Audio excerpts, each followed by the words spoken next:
Cue fake podcast music. Da da da da da da. Dun, dun. Hello and welcome to Michigan and Other Mayhem, the show about Michigan, murder, mysteries, histories, and other random mayhem from around the world. Your hosts are Allie And Jen. All right, Jen.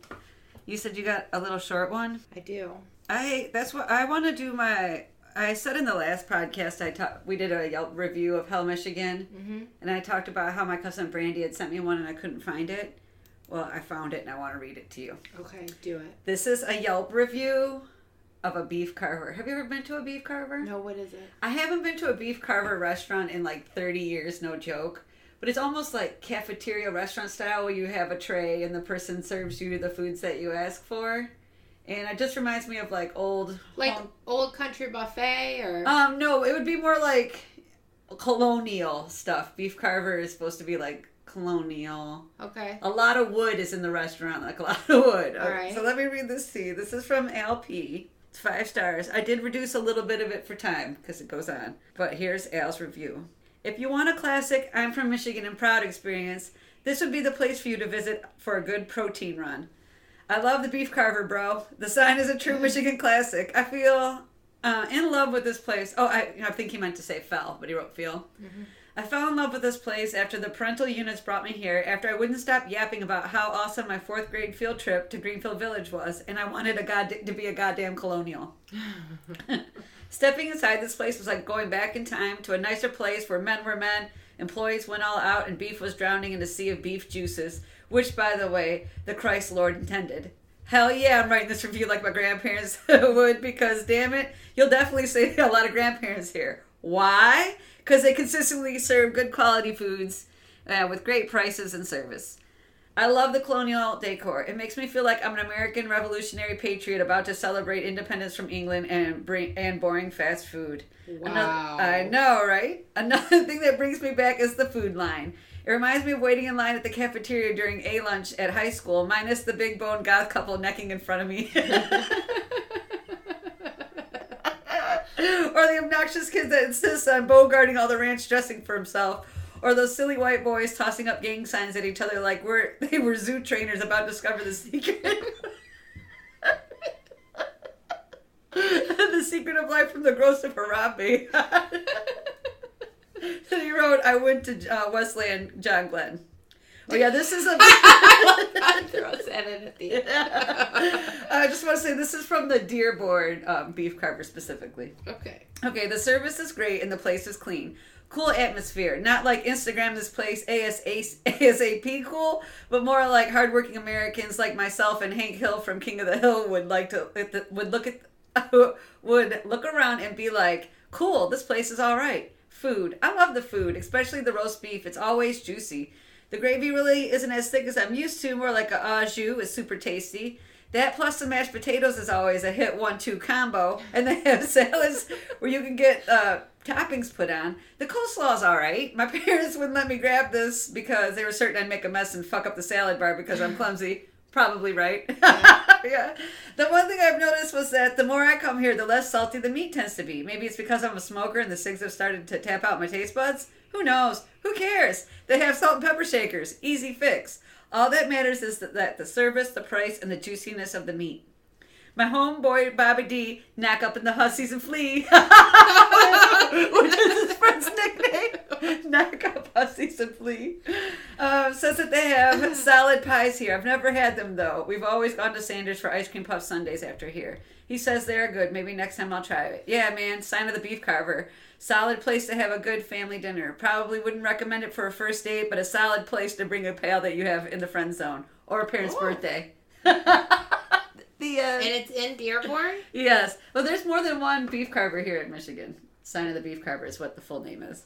But yeah. So we're going? I want to go so bad. I've never as been soon to as one. my cousin Brandy read me that review, I was hungry for Sign of the Beef Carver. I'm like, I like meat. I like au jus. I like all that stuff. That's hilarious. So what's yours about today? Mine's about a man that's serving life for a Kalamazoo County murder and then was just recently in May found guilty of a second murder of his ex-wife's husband. So he's already... Same day. Okay, wait. So he's in jail serving time For one murder. for one murder. And the day that he gets sentenced for that murder, he gets another one? No, he got sentenced in July of okay. last year. Okay. I think it was July of last year. July of 2017. Okay. He was found guilty of a murder. Okay. And it was this year, May, he was sentenced, found guilty for the killing of his ex-wife's husband. Dang. But the two murders Yeah. that he's convicted of happened on the same day. Oh my gosh. So he He did it on the same day. Wow. So a little bit of a spree kill there. Yeah. Yeah. Wow. What's his name? So you want me to just tell you now? Tell me, please. But you didn't tell me what you were doing. I'll do weird murder weapons. What you got? Finished. I'm not known for my patience. So Zachary Payton, I think it's Payton. Okay. Patten. Zachary Payton. Patton? Yeah. Okay. Zachary. Okay. Yeah. Don't worry, I have a name in mind I also can't pronounce. Was from Centerville, Michigan. He was serving a life sentence for the murder of Garcila Portillo during his crime spree in Kalamazoo County in July of 2017. Okay. On the same day he killed Garcila. Garciala? Yeah, maybe. Okay. He killed Shane Richardson. Okay. So Shane Richardson was the husband of his ex-wife. Okay. And in this May, Yeah. he was convicted of Shane's Murder. Wow. which happened in Florence Township. Okay. I know, did that make all that? Yeah, well, I can see. Did we make sense? Yeah, so he kills. So he gets up one day. Yes. And he decides, hey, I'm going to go on a crime spree. Right. And As we sometimes wake up that way. So I feel murderous sometimes when I wake up. Yeah. So he drives over to this mobile home park. Okay. And he kills this person, Garcila. But why Garciela? Why did he kill her? I have no idea. Oh, okay. Robbed the home.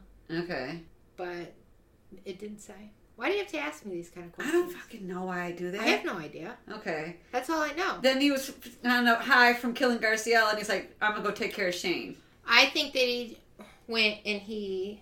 went over to Florence Township to kill Shane because there was something He's fucking his ex-woman. Correct. And there was something to do with custody of the children. Of course. Which he lost anyways because he got sentenced to life in prison. Well, that happens. That happens. But, yeah, there was something to do with the children.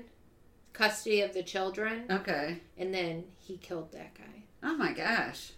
You know, sometimes, you didn't think you're playing through. Yeah. Yeah. You're still not going to have custody of your children, and now they're going to hate you. Yeah. Yeah. So now did you get it? Because we went through, and then it was like, hey, he got arrested, and then now he spends his life in jail. Yeah. See, plan didn't work. That's why I think your murder spree through. Yeah. Right? Is this going to help the situation? I don't think if you're going to do a murder spree, I don't think you should kill somebody you know. And that you're having problems with. Right? Because we always know the immediate person is the most likely to have killed you. All right. So I've got some weird murder weapons. Okay. I've got some weird murder weapons, and one story in particular I found frustrating, but let me tell you. On May 22nd, 1991. That was a good year. Miami County, Ohio. So, yeah. Edward Benson beat his wife to death. Okay. Edward, who was 63 years old at the time, beat his wife, Katie Benson, who was 60, in the head just before 5 a.m. Edward beat Katie with one banjo, and when it was destroyed, he grabbed a second banjo and continued to beat her.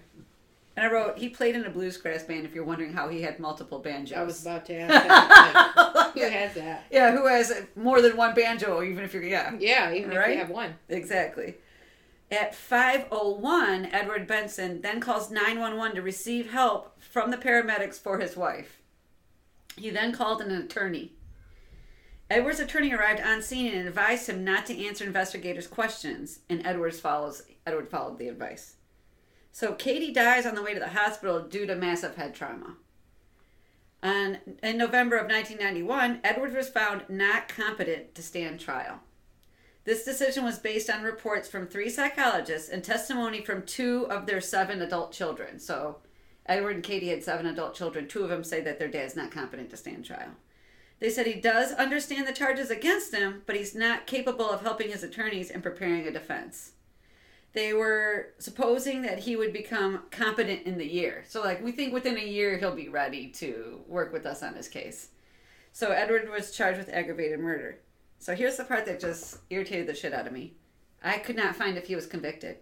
I spent 20 minutes on general searches. I checked Ohio's offender registry. I read documents from Ohio's Court of Appeals and the Ohio Supreme Court. I couldn't find anything later than November of 1991. But I could tell you that Edward had passed away by 2011 by reading his children's obituaries. So I was reading one of his kids' obituaries, and it said, preceded in death by father and mother Katie and Edward Benson. So I couldn't find what happened to his case. It almost killed me. I almost bought like a subscription to an Ohio Miami County newspaper. That's so great. Yeah, I was just trying to get in there. Like, it was killing me. I wanted to know what happened, and I couldn't find it. But at that point, I had invested so much into the story, I wasn't letting go. Yeah. Like, we're all just going to have to not know. All right, so this next story was this woman named Anna Trillo, who was 45 years old at the time of the murder and had met her boyfriend, Alf Stefan Anderson, after the dissolution of her second marriage. So she gets divorced. Mm-hmm. Their romance moved forward quickly, with Anna moving in with Stefan, who was 59 years old, after a few weeks in 2013. One of those girlfriends where you take her on a date, and for the second date she brings a U-Haul with her. You know what I'm saying? So Anna is originally from Mexico, and Stefan was from Sweden, but they lived together in Stefan's luxurious high-rise apartment in Houston, Texas. Anna was a former Coca-Cola executive, and Stefan was a professor at the University of Houston. Anna's testimony lasted like 4 to 6 hours, with her attorney hurting her back on subject with hand gestures, like, trying to get her to, like, shorten it up. Mm-hmm. According to her, this is what happened on June 9th, 2013, around 2 a.m. The couple had been drinking together, and an argument began on the taxi ride home. Once in the apartment, Stefan attacked her, slamming her repeatedly against the wall. When Anna fell back, she claims that Stefan went with her, and they were rolling on the ground, attacking each other. Mm-hmm. And while trying to defend herself, Anna pulled his hair and grabbed one of her stiletto-heeled shoes.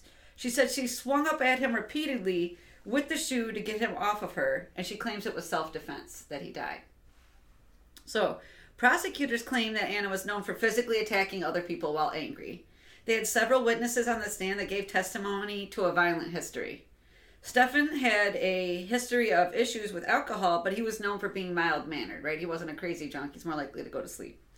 They said that Anna had attacked Stefan and that he received his injuries to his face and head while he was laying on his back. So she was saying he was on top of her. Prosecutors say he was laying on his back. In court, prosecutors told the jury that Anna sat on his chest while striking him repeatedly. Due to the low position of bloodstains on the walls and floor, experts determined that there wasn't anyone between Stefan and the carpet, so he bled directly to the carpet. And Anna was the aggressor and the attacker. Stefan received 25 stab wounds above the neck, considered to be too many for self-defense. That's more, 25 wounds, you're not defending yourself, you're like attacking another person. After 4 hours of deliberation, the heel of the shoe was 5 inches in length and made of steel. And the murder shoe itself sat on the table in front of the jury, and it was still covered with blood and hair from the attack. Like, you could see visible blood and hair on it. After 4 hours of deliberation, the jury came back with a guilty verdict. Anna was sentenced to life in prison. She will not be eligible for parole until 2043, in which she'll be 75 years old if she's still alive. Anna has been dubbed the stiletto killer by the press. Now, I had been talking to you about it, and you're like, of course I would grab my stiletto. Oh, yeah. But I don't have any high-heeled shoes. I'll have to slap him in the face with a pair of my Adidas or something. I can't kill anybody with my shoe. I could probably leave a bruise. You never know. Right? So, you've been listening to Michigan and Other Mayhem? With Allie. And Jen. Contact with us at Michigan and Other Mayhem to join the conversation. .com. Listen to whatever. I was so sick. You're just not feeling good. I just want to admit that your whole entire thing you did. Yeah. I only got the part with the stiletto. Like, I wasn't listening. Do you want to know what something? I forgot to tell you about the last death. Oh, ready? Okay, I'm going to listen to this. Sorry. I'm sorry. I fucked up. It's the fever. Okay. It's the fever. You'll be fine. You're going to work through this. More coffee. Okay, go ahead. What's the next one? Okay, so in 1850 in Belgium, a count and countess, de Bourcame, I don't know how to pronounce that, but decided to kill the countess's younger brother to get control of the family fortune. Mm-hmm. So authorities noticed an abundance of tobacco leaves on the premises and burns around the victim's mouth. In response, the country's foremost chemist, Jean-Servais Stas, created a method for detecting nicotine poisoning. I just hiccuped. It's known as the Stas Otto method. So, nicotine poisoning is rare. Apparently, it tastes like shit. And ingesting a lethal dose would cause skin burns and vomiting. So you can't just drink nicotine and die. Oh, so you're not dying. You're just... Well, yeah, you would kill yourself. Okay. So the nicotine would need to be absorbed by your body without burning your skin, probably by injection. So... in 1994, Linda Curry died of a nicotine overdose in Orange County, California. She was a non-smoker. Okay. Linda met Paul Curry in 1989 while they both worked at a nuclear plant. They married in 1992 when Paul was 35 and Linda was 48. Paul was described as both brilliant and a genius by his coworkers. I'm like, isn't brilliant genius? Aren't you? Isn't it the same thing? You could just be like, he's so smart. Yeah. Right? Yeah. When they married, Linda had already been suffering from physical ailments and general poor health during the last few years. Paul was on the police's radar due to one of Linda's hospitalizations in 1993. While she was an inpatient at the hospital, her IV was spiked with lidocaine, leading authorities to believe that her IV bag had been tampered with. I'm like, right there, wouldn't you immediately suspect the husband? Haven't we done this enough? Yeah. Yeah. So on June 9th, 1994, Linda received a fatal dose of nicotine. Now, I think that at the time, Paul, who is convicted later of giving it to her, I think he didn't realize that you can test for nicotine. That in the 1800s somebody tried this. Yeah. Right? Well, I didn't know you could. Yeah, well, I didn't know either. Police. Police later determined she had been slowly weakened over time by being poisoned by Paul. He was already poisoning her. And that's why she'd been sick on and off. And at one point during the relationship, they broke up and her health improved. Which tells me right there, like, girl, get away. Why are we so dumb? Yeah, didn't she realize that? Yeah, not saying I've been in bad relationships, so I understand. But we just dumb sometimes. Oh, Lord. Due to timelines and alibis, detectives didn't have enough evidence on Paul to charge him with the crime.